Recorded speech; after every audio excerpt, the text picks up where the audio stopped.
Hello student, आज हम संबंध बोधक के बारे में पढ़ेंगे। इसकी परिभाषा देते हुए हम ये कह सकते हैं कि जिन शब्दों की वजह से संज्ञा और सर्वनाम शब्द का संबंध किन्हीं अन्य शब्दों के साथ, किसी अन्य शब्द के साथ जुड़ता हो, वहाँ पर संबंध बोधक होता है। अर्थात जो शब्द संज्ञा और सर्वनाम आदि शब्दों के साथ आते हैं और वाक्य के अन्य शब्दों के साथ उसका संबंध बताते हैं, उन्हें संबंध बोधक शब्द कहते हैं। जैसे साथ, पर, तक, के बिना, के पास, के पहले, के मारे, के नीचे, के आगे, सिवा, लिए, के साथ, चारों ओर, पहले, पश्चात, सिवाय, अलावा, के बाद आदि। संबंध बोधक के इन उदाहरणों को हम उनके भेदों के अंतर्गत जानेंगे कि किस भेद में वे आते हैं। तो संबंध बोधक के 12 भेद हैं और वो पहला है कालवाचक।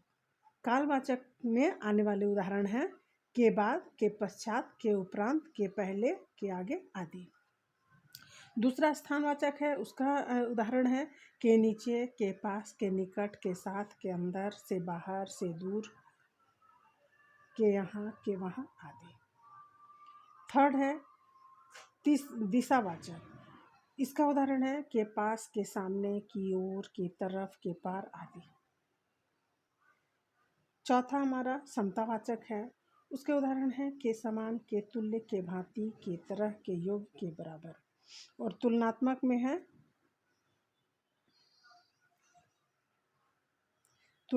में है की तरह, की तुलना, की अपेक्षा, के समान आदि। और साधनवाचक में है के सहारे, के जरिए, के द्वारा, के जवानी आदि। सातवां प्रकार है हेतुवाचक और इसके उदाहरण हैं के कारण, के लिए, के वास्ते, के खातिर, के हित आदि। और हमारा 8वां प्रकार है पृथकतावाचक। इसके उदाहरण हैं से दूर, से परे, से अलग, से हटकर आदि। 9वां हमारा विरोधवाचक है के खिलाफ, के विरुद्ध, के विपरीत, के प्रतिकूल, के उल्टे आदि। ये उदाहरण इसके हैं। 10वां हमारा व्यक्तिरेखवाचक है। इसके आने वाले उदाहरण है के सिवा, के अलावा, के बिना, के अतिरिक्त आदि। 12वां विनिमयवाचक है और उसके उदाहरण है के बदले, के पलटे, के एवज में, की जगह आदि।